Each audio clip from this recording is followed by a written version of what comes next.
Hello la famille, contente de vous retrouver aujourd'hui pour la dernière partie de notre émission à la rencontre des couples. Nous sommes reconnaissants à Dieu pour le bon déroulé de cette émission et nous croyons avoir pris des clés qui vont nous aider dans notre marche conjugale. Bonsoir chers couples, nous espérons que vous allez bien aujourd'hui. Pour celles et ceux qui ont manqué nos précédents rendez-vous de la semaine, il est toujours possible de les regarder et de les partager si vous le souhaitez. Les questions traitées de notre 4e rendez-vous étaient les suivantes. Que pensez-vous de la dispute dans un couple? Saine ou toxique?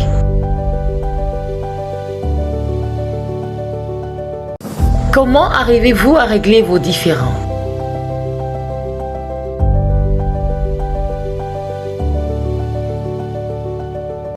Chère épouse, qu'est-ce que tu apprécies le plus chez ton époux? De qualité. Le tour est aux époux. Qu'est-ce que tu apprécies le plus chez ton épouse? De qualité. Commençons aujourd'hui notre série de ce jour, la dernière. Likas, à toi pour la phase question. Peux-tu regarder ton partenaire et lui dire pourquoi tu l'aimes et quelles seront les raisons qui peuvent te faire continuer la marche avec lui ou elle pour les prochaines années de mariage? On commence par l'époux. Je dirais les vœux de mariage. Mon amour, je t'aime pour cette raison particulière que tu es un soldat à toute épreuve. Et aujourd'hui que nous avons décidé de servir Dieu et de répondre à nos appels, je suis sûr et certain qu'avec toi, je pourrai répondre entièrement à cet appel, à pouvoir refléter l'image de Dieu à travers nos enfants, à travers l'image de notre couple, à travers le reflet de notre maison. Tu es le candidat que j'ai choisi pour cette croisade pour le nom de Dieu.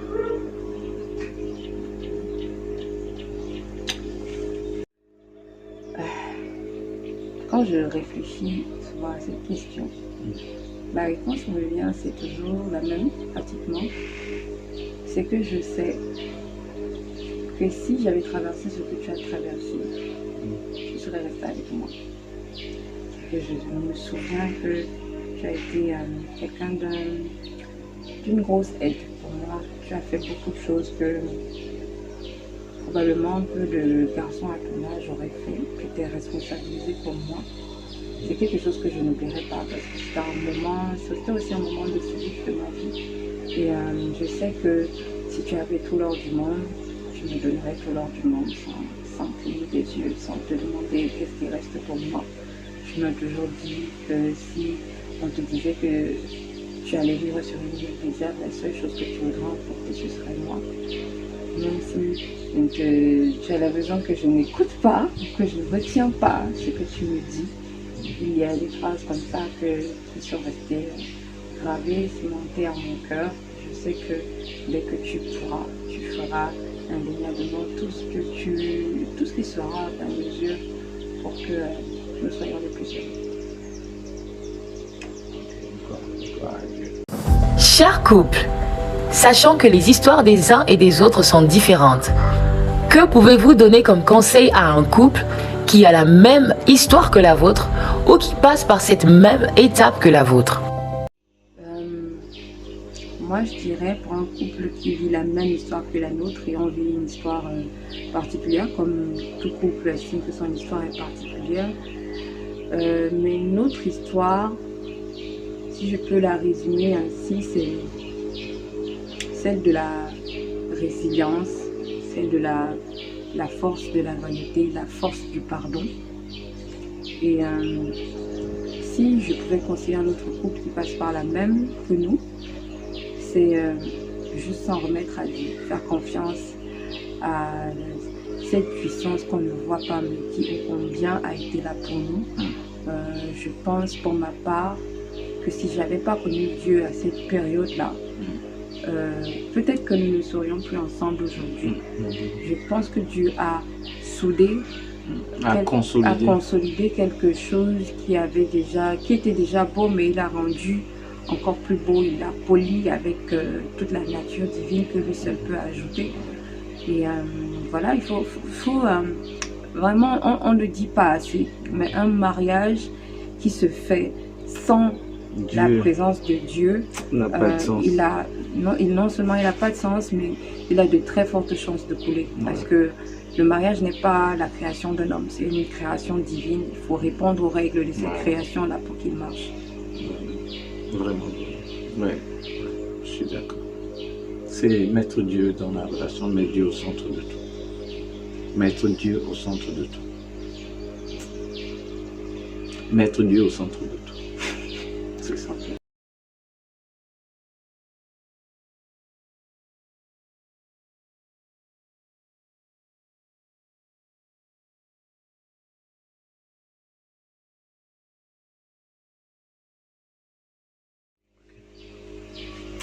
Ce qui rend notre relation puissante aujourd'hui, c'est déjà le fait qu'on ait reconnu la force de Dieu.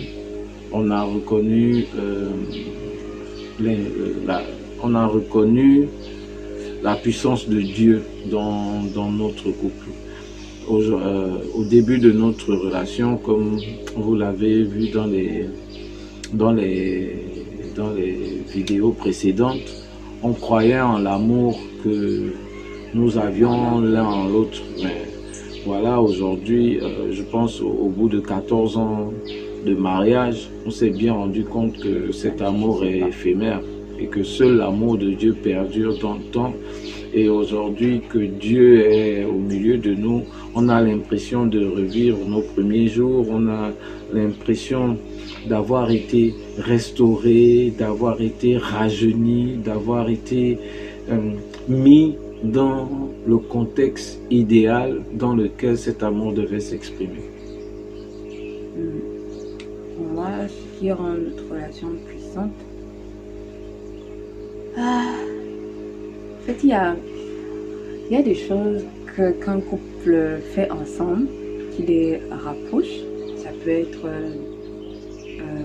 peut être découvrir un endroit ensemble, se marier. Et nous, on a découvert Dieu ensemble. On a découvert Dieu ensemble. On s'est baptisé le même jour. Quelque chose il n'y avait que lui et moi qui savions que nous allions nous baptiser. Nous nous sommes mis d'accord ensemble. Les familles n'étaient pas... Il faut savoir que les familles étaient même... Elles auraient su qu'elles n'auraient pas été d'accord pour ce qu'on allait faire.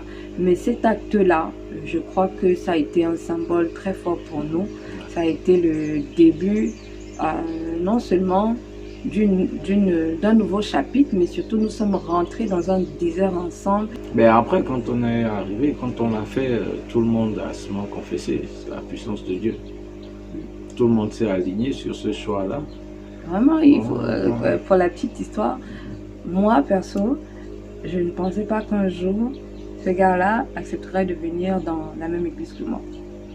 Vraiment, c'était un soupir à Dieu qui a été exaucé et je rends grâce à Dieu. Mais moi aussi, je ne savais pas que cette personne-là devait venir dans une église avec nous. Parce que moi, je voulais même qu'elle vienne avec moi, qu'on aille à l'église de mes parents et autres. Donc, voilà.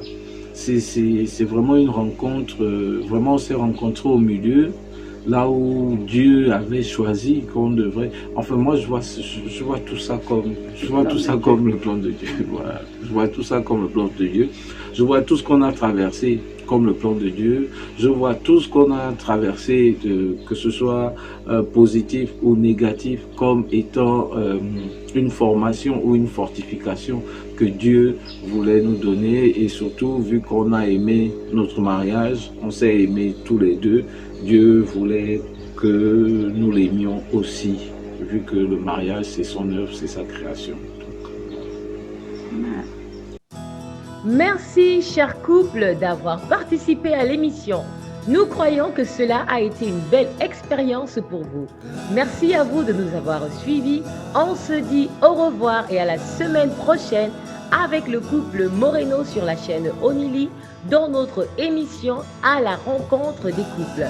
Soyez bénis.